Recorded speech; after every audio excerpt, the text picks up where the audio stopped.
What's up, guys? It's Eric with Flex Innovations, Free Sky North America, K-Bar Lighting Systems here.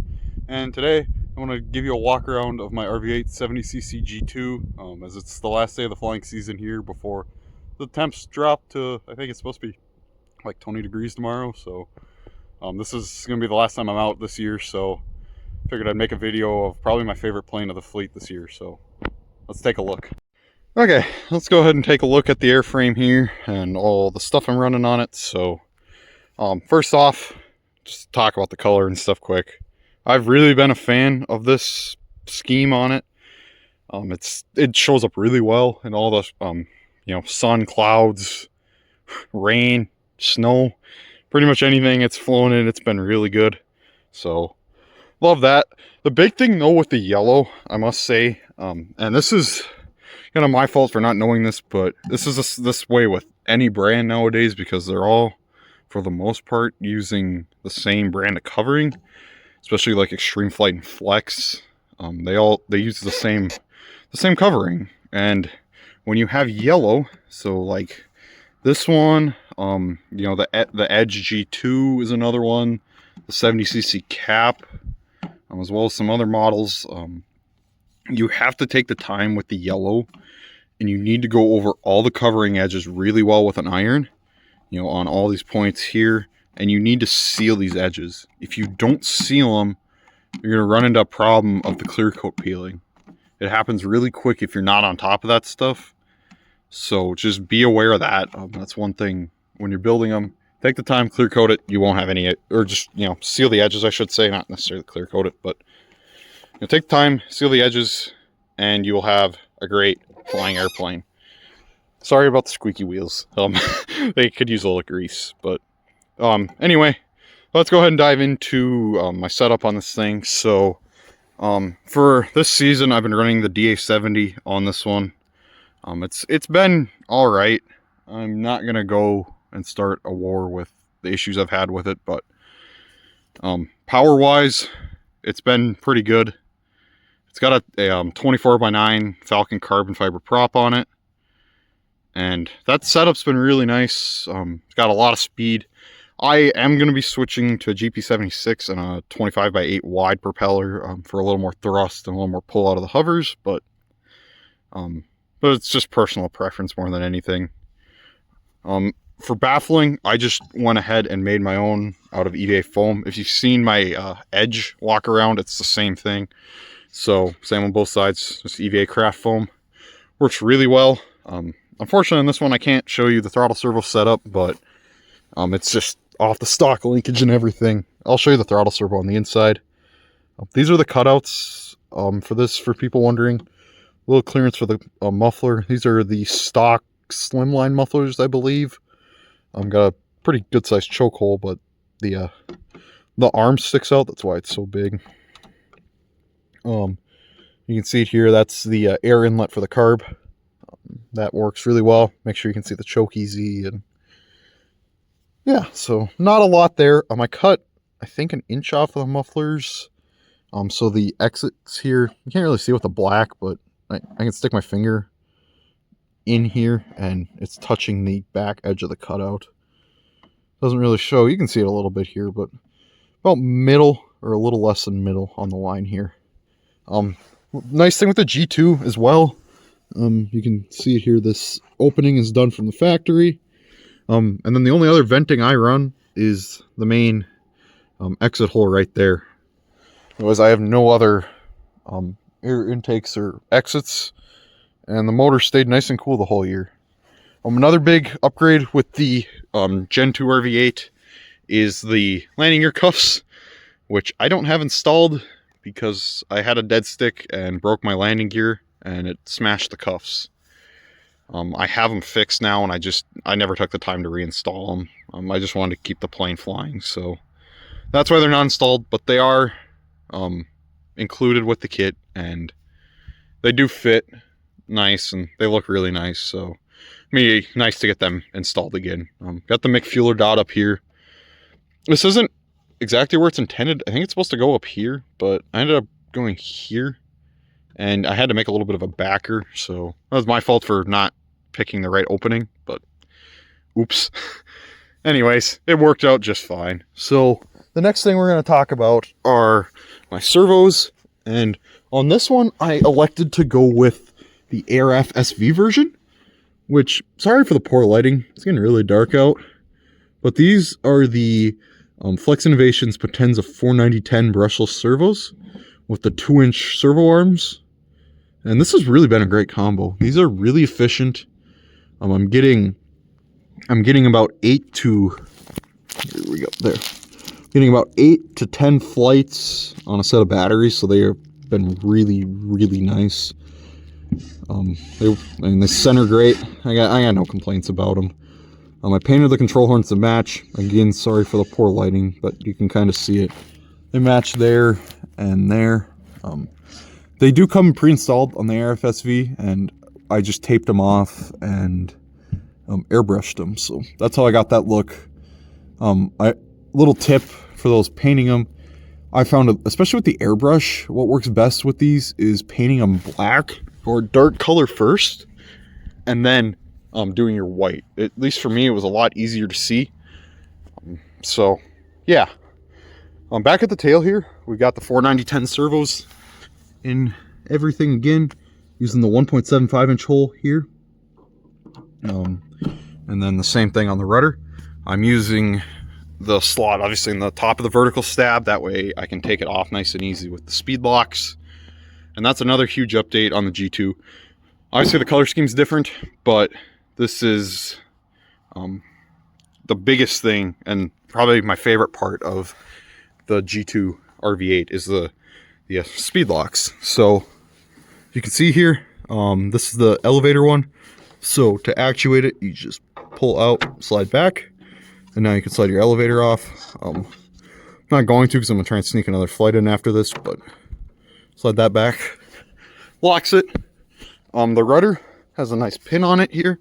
So again, slide that out, put a little bend in it so it doesn't fall out, and that's all you need to do. And then here is the rudder one. So again, just pull out, slide forward, just like that. Now it's unlocked. Now you can slide your stab up and then push back and it locks. Another big update on the G2 is the tail wheel system. So this uses kind of the standard tail wheel with the carbon fiber bracket and a little I'm blanking on the name right now, but this thing and that's how the steering works. So it's nice and easy to remove.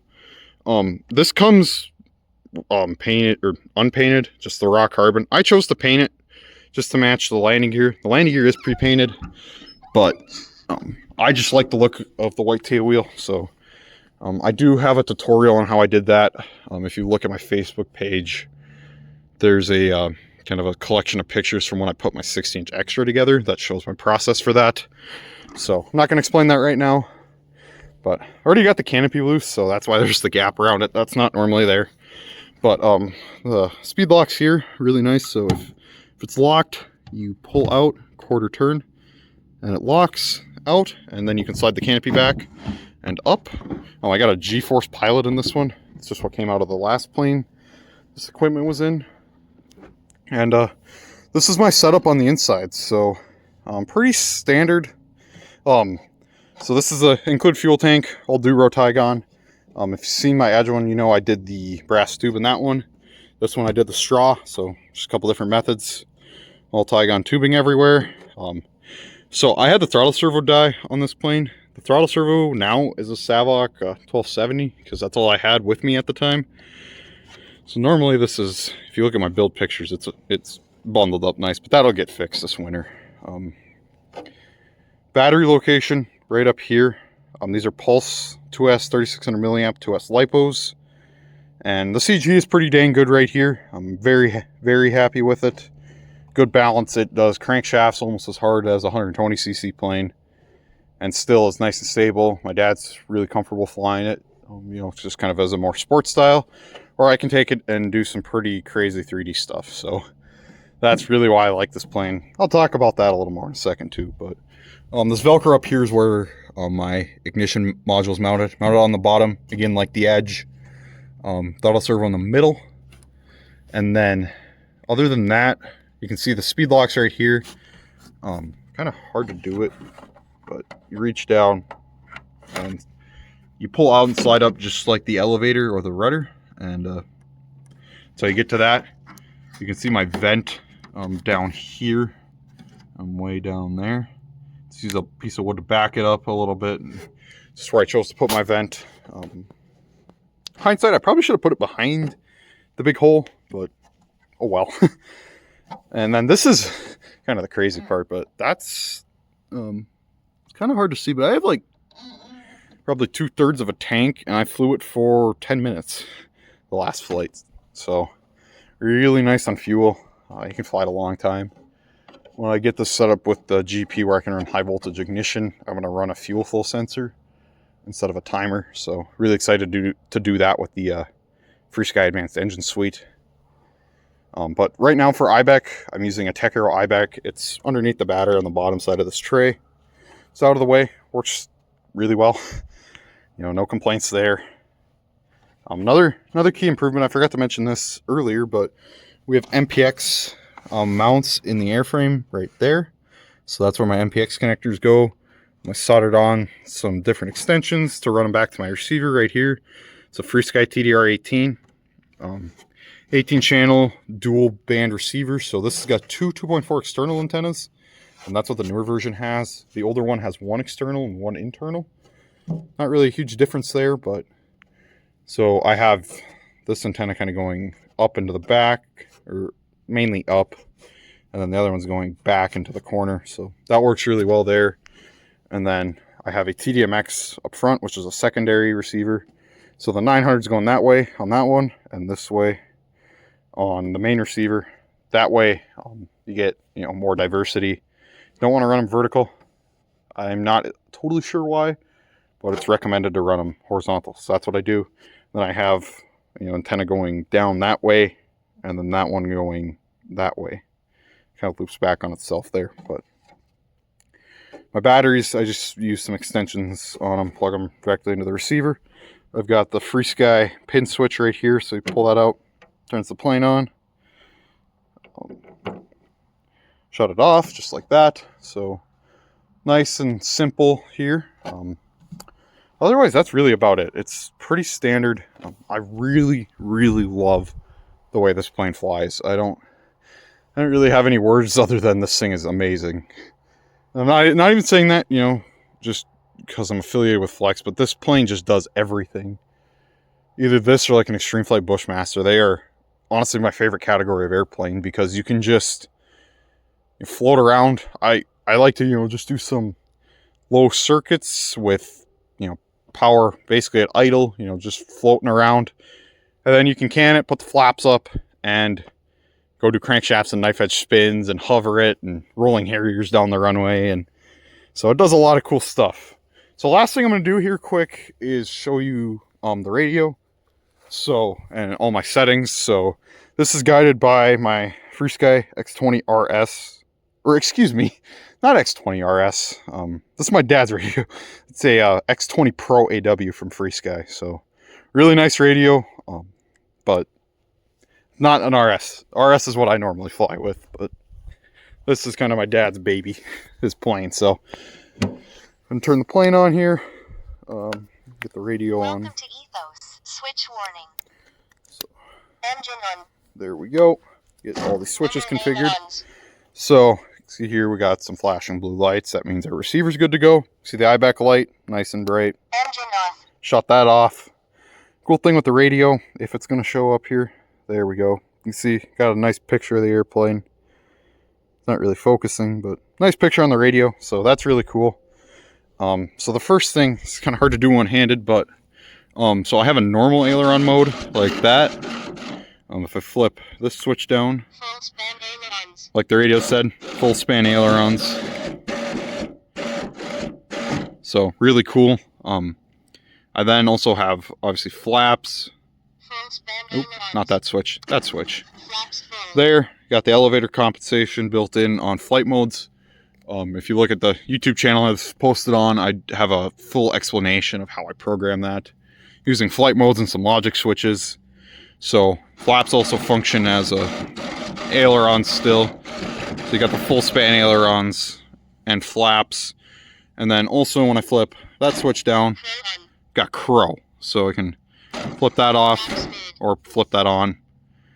And it is quick. I don't have a delay in that. I'm going to be adding that, so it kind of is slow on, slow off. But mainly I flip my flaps and then hit the crow. And I use that really only if I'm diving straight down. You're coming straight down and I kind of want to just flatten out really quick and land. It's basically like dive brakes, so that works really well. High rates all the time on this thing. It's such a big baby that you really don't need rates. Just full bore. This is the rates recommended in the manual, so that's what we got on the elevator. Basically bevel to bevel, and then on the rudder, can't set the radio down. Again, you know, pretty much maxed out. It's got a lot of authority with these settings, so I didn't feel the need to try and get any more throw out of it.